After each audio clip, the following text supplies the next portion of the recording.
Hey, it's Kat, and I'm back because what once was will probably never be again once Daenerys breaks the will. But we're going to use history, mythology, and astrology to divine some mysteries of the Game of Thrones. Really, at this point, what I want to do is bring together some ideas that have been present in our story and where they might be going, and particularly the idea of breaking the will and why Mr. Martin chose this period in time, the War of the Roses, to set his story. So if you've been reading along with us or watching along with us, then you'll understand that there are a couple overarching ideas. One is a song of ice and fire. Now, the title, A Song of Ice and Fire, is basically a play on the concept of yin and yang. This is a Far Eastern tradition in which yin and yang is representative of the male and the female, the light and the dark. And in the yin and yang, or the Taoist tradition, it's water and fire. But for Mr. Martin, it's become ice and fire. Further, we discussed the idea of the will that needed to be broken. In our story, our people have referenced the seven hells and the seven heavens. And if you caught the Targaryen video, we talked about that these are Vedic traditions that moved out across the known world and were adopted amongst many people. And that the seven hells and the seven heavens were the places that people's spirits went to, and they would be constantly reborn and die and reborn again to live their lives over and over again until they reached some sort of spiritual enlightenment that allowed their souls to finally rest. In the video regarding Ashara Dane, in which we discussed the many iterations and aspects of the goddess, one particular goddess stood out, and her name was Kuan Yin, and she was in one of the Far Eastern traditions. She who walks on water, she who rides the dragon, and according to her story, she suffered so many trials and tribulations that eventually she earned forgiveness and was allowed to ascend to heaven. But just before she entered the pearly gates, she heard the cries of the suffering souls on earth who were doomed to die and be reborn again to live their lives over and over again. So she descended once more, determined to break the will of suffering. Also in the background of this story is the idea of a coming apocalypse. And this plays out amongst characters who've taken on the aspects of many characters in mythology as well as history. And one of the overlying ideas is the idea of a Messiah.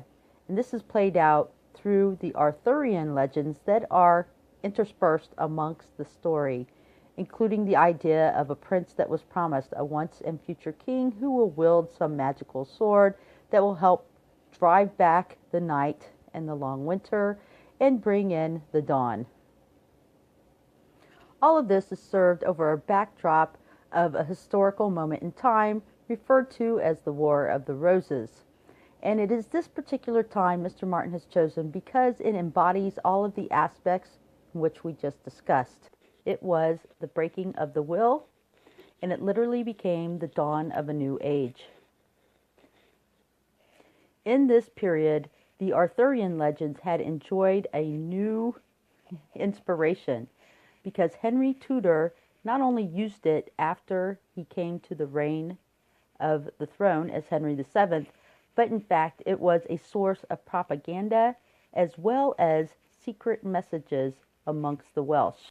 These secret messages were played as poems as well as songs in the homes of the chieftains, and they weren't just an idea of Welsh nationalism and urging people to support Henry Tudor, but literally spoke of when he was going to come, what he was doing in his preparations, and what the expectations were for the Welshmen to come and join him. You can see that poems and songs within the history of the War of the Roses played a significant part in rallying forces to Henry of Tudor. And we also should be able to see that the songs and poems alluded to in the story of A Song of Ice and Fire actually play a much more important part as well. So in our story of A Song of Ice and Fire, we see that in the beginning, particularly in the series of Game of Thrones, that we had a number of male protagonists and antagonists who were acting upon the stage. They were the ones who did the political acts, made war, made alliances, but eventually, as we have gone on, we have seen that most of these male antagonists and protagonists have died. As in our story of A Song of Ice and Fire, it has left largely women to begin to act politically and strategically, as well as potentially acting in war. And this is actually what happened in that time period before Henry Tudor came to the throne, as well as his marriage with Elizabeth of York. By the time that this had occurred and that he was in conflict with Richard III, most of the noble houses who could lay claim to the throne had lost their potential male heirs. They'd either died naturally or most often died in conflict. In fact, by the end of these wars, Henry Tudor was the last of the Lancastrian heirs, even though he had an extremely weak claim that came only through his mother and through a bastard line of a cadet branch of the family. And we see this happening in our story of A Song of Ice and Fire, as well as the Game of Thrones, where we see Jon Snow, who is a bastard, whose mother is Lyanna Stark, but whose father is still left in question, has come to the fore, and in the Stark family has been the last person left to embody the idea of an heir to this kingdom. And just as in the Song of Ice and Fire, where we see Jon Snow rallying the North around his family line, even though he is essentially the least potential heir, even though Sansa, his sister, is legitimate, she is a woman. And in this time in England, the idea of a woman coming to the throne has been an anathema to the entire noble class.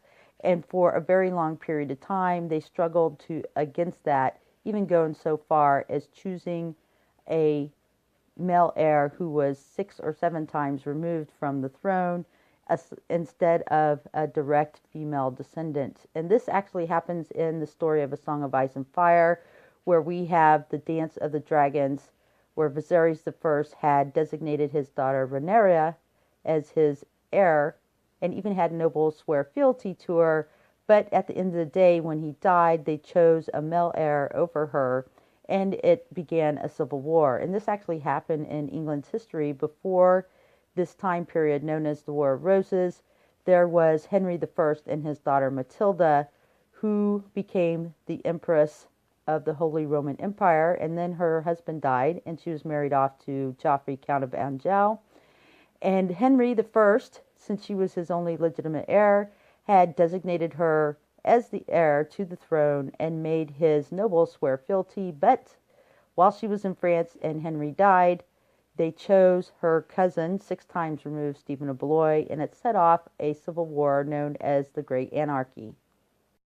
And this continued to play out even over the War of the Roses, because as Henry Tudor defeated Richard III and left him the lone male Lancastrian with a dubious claim, the person with the strongest claim to the throne was actually Edward IV's eldest daughter, Elizabeth of York, who could not only claim it through the Yorkist line all the way back to Edward, Duke of York and the son of Edward III, but through her great-grandmother Anne Mortimer, also a granddaughter of Edward III, as well as her grandmother Cecily of Neville, who was the granddaughter of John of Gaunt, a Lancastrian and the 4th son of Edward III, but also through an illegitimate line. But just as in the Game of Thrones or series A Song of Ice and Fire, at this moment in time, with many of the male protagonists or antagonists being off the scene, it came down to the women to act politically and strategically in order to A, end the War of the Roses, as well as B, secure the throne, and C, set up the idea for the next dynasty. So we see that in history, it is Margaret Beaufort, Henry Tudor's mother, as well as Cecily Neville, who began to act in the background. Margaret in organizing forces for her son, while Cecily Neville was contracting with some of the disaffected Yorkists who were unhappy with Richard III, and they contracted the marriage between Henry Tudor and Elizabeth of York. Going back to our idea of a Song of Ice and Fire, which is the concept of yin and yang, in fact, the marriage of Henry Tudor and Elizabeth of York was the idea of this balance. So they not only married the Lancastrian house to the Yorkist house, but the white rose to the red, the hound to the dragon, and the winter king to the summer queen. We can see this playing out in A Song of Ice and Fire, as well as the Game of Thrones, with the impending joining of Jon Snow and Daenerys Targaryen. I expect what we should see is a similar activity as the War of the Roses, where we will see women begin to act to bring these two forces together and negotiate their contract. In fact, Olenna Tyrell, the Queen of Thorns, totally embodies the idea of Cecily Neville in history. And very likely the other female protagonist, will be Sansa Stark, as she seems to be acting just like Margaret Beaufort in terms of pushing Jon Snow forward as the potential heir. And it's these actions in the story of a Game of Thrones or Song of Ice and Fire, as well as the story of a War of the Roses, where the women begin to act politically, that is in fact the first act of breaking the will. So not only did the marriage of Henry Tudor and Elizabeth of York break the continuing cycle or will of civil war that had surrounded this throne, it also broke the will in regards to politics, society, culture, religion, and economy. At this time, though, the Welsh did in fact believe that Henry Tudor was the prince that was promised, the once and future king who was descended from Cadwallader of the Spears. However, when Henry Tudor took the throne, he continued to play on this, not only in developing propaganda, such as having his genealogy made that purported to show him being a descendant all the way back to possibly Arthur and the Round Table, but he also went so far as to ensure that his heir, his firstborn son, was born at Winchester Castle, as well as that was supposedly the seat of Arthur, but as well as naming him Arthur, Prince Arthur. So you could see that he basically pulled away from the idea that he was the prince that was promised, but it was his heir, his son and heir, who was really the prince that was promised. And in many respects, the Welsh looked at Elizabeth of York as the embodiment of Guinevere, because she was very pale and had very bright yellow hair. And so she was the embodiment of Guinevere as the white ghost or the white fae. In reality, the prince that was promised was not necessarily Henry Tudor and Elizabeth of York, or in this idea, Jon Snow and potentially Daenerys Targaryen, but in fact was the heir to the throne, because it secured the throne. So the prince that was promised was the heir to the throne. And unfortunately for Henry and Elizabeth of York, Arthur Tudor died at the age of 16, leaving their son Henry VIII. And because Henry Tudor was known as the Winter King, and after his reign, people seemed to be relieved that the prince that was promised was actually the Prince of Spring, and that was Henry VIII. See in our Song of Ice and Fire, Game of Thrones, that in fact that the real prince that was promised will be the prodigy of Jon Snow and Daenerys Targaryen. But not only is there the prince that was promised, there is this idea of the dawn. So not only did they break the will, Henry and Elizabeth, but their reign could be considered the dawn of a new age. Stay tuned for our next installment when we discuss Henry Tudor and Elizabeth of York's reign and why he was known as the Winter King, and how their actions set the path for the dawning of the new age. In fact, the Renaissance, the golden age of England. Thank you very much. Hit the like button, leave a comment. We'll talk to you later.